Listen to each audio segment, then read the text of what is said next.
public men are destined to be disliked. But the most important thing about a public man is not whether he's loved or disliked, but whether he's respected.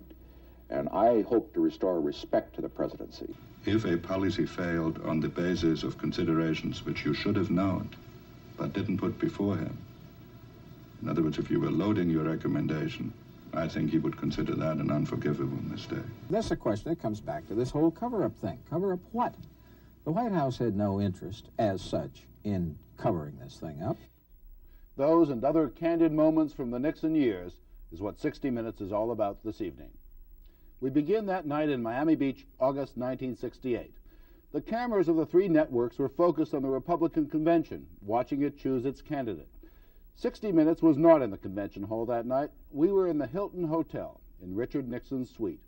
He was doing what everyone else was doing that evening, watching television and keeping score. It's all according to form so far, David. We're one up. Put your counts there. On the couch behind Mr. Nixon, his close friend and aide, Bob Haldeman.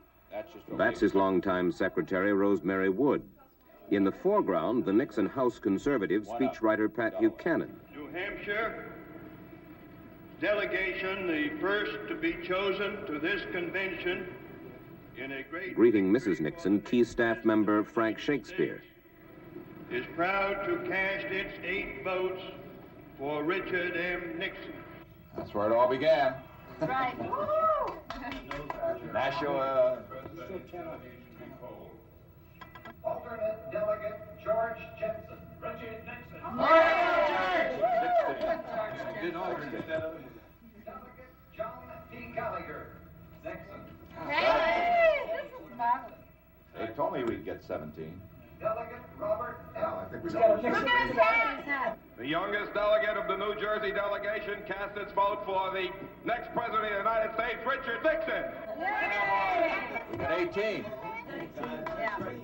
David, we doubled it. 18. David, put down, 9 over. 9 over. State of North Carolina cast 16 votes for Governor Ronald Reagan, 9 votes for Richard Nixon. 2 down. Hey, how come you lost those 2 votes in North Carolina? Huh? Great job. Bye. Oregon cast 18 votes. There, we work for those. There are 30 votes in Wisconsin. And this should put him across. Who does it? MacGyver? MacGyver. Good. He really deserves it. He worked his tail off. I'm glad a primary state did it. Wisconsin is proud to cast its 30 votes for the nominee of this convention, Richard M. Nixon. Congratulations. No, sir.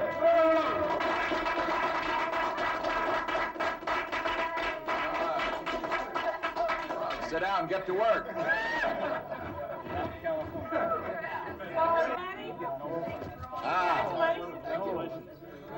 I'll tell you, who wants to keep this as a souvenir? Who wants to keep this as a souvenir? Mr. Chairman, we would like to ask that the governor of the state of California be recognized and appear on the platform.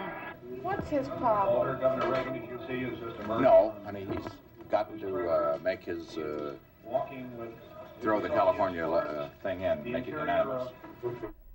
6 weeks later, 60 Minutes visited Mr. Nixon in his New York apartment. He was just beginning to campaign against Hubert Humphrey. The campaign waged against a background of the bitter and divisive war in Vietnam. Lyndon Johnson had acknowledged that he was leaving the presidency because he had lost the confidence of so many Americans. As far as these great tensions that tear the American people apart today, it will take leadership on the part of the President of the United States, unprecedented in our history, not simply in getting laws passed, but the moral leadership, which will bring reconciliation back to this country. There are those who suggest that you were awed, almost overawed by Jack Kennedy's money, social grace, position. No, I don't buy that. I think everybody tries to rewrite history in terms of what the the book should read. 22 years ago will more than likely be on someone's talk show or on someone's op-ed page. Let him write a book, as he has just done with Years of Renewal, the third installment of his memoir, and the odds are it'll end up a bestseller. Henry Kissinger's memoir begins with a portrait of Richard Nixon. You write about Richard Nixon, that he was the most complex president of the 20th century. And I might throw in the 19th century, too. What did you mean when you talked about the cult of the tough guy? You were describing a quality about him that disturbed you, I think. Well, I'm not sure whether Nixon by nature was a particularly tough person, but he felt the need to demonstrate to his friends that he really was tough. To demonstrate he was tough, Kissinger says Nixon would issue wild orders and often denigrate his associates, even Kissinger. And who we learn in the tapes called my Jew boy. Well, but that's another one of these things that if you knew Nixon, I don't take all that seriously.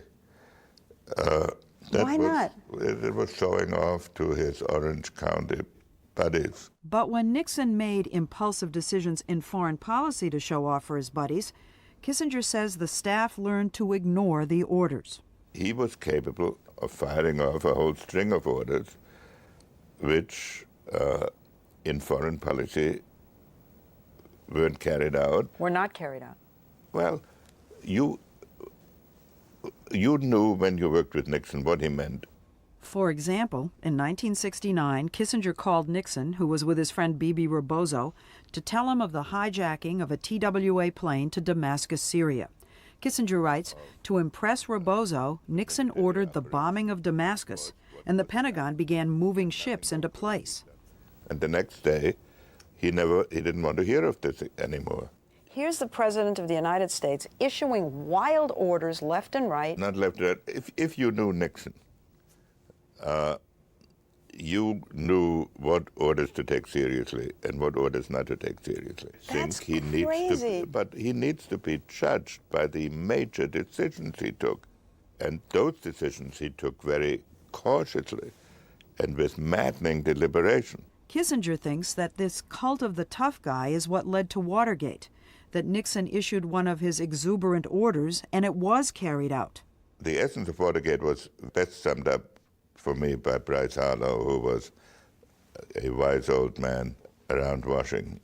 And he said, some fool went into the Oval Office and did what he was told. Nixon kept Kissinger and just about everyone else in the White House off balance, and Watergate only made things worse. I shall resign the presidency. But then Gerald Ford became president and healed the nation overnight. The combination of Vietnam and Watergate was as low as America could get. And I believe that President Ford, a simple man from Grand Rapids, came in and restored America's faith in itself. Amidst the scandal and all his globetrotting, Kissinger managed to maintain a private family life, often taking his children from his first marriage, Elizabeth and David, along with him on his foreign policy missions. And now, at age 75, I brought you a dress. One of his favorite things to do is play with his grandchildren. Terrific picture. He keeps up his close ties to his family. In fact, that's why the once powerful force on the world stage agreed to do a turn on a sound stage. Even I can't bring peace between these two. Hi, Dave. He's doing a favor for his son David, a Hollywood executive, by appearing on one of his TV sitcoms. Well, for my family, I'll do anything. The author of 12 books and Nobel laureate has only one line to deliver. Yet even here, he negotiates. This didn't make any sense to me.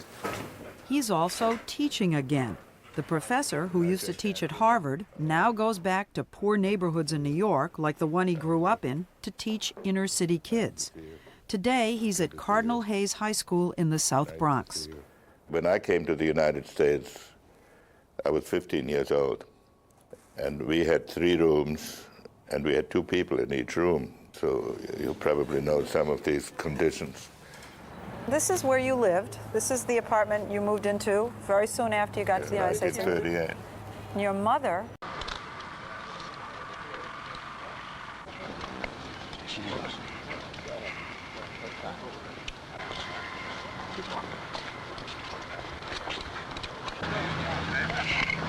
Well, again, thank you very much. See you. Take care. Good time to you and goodbye. See you later. Mr. Baxter, we see you much before the time. Good to see you.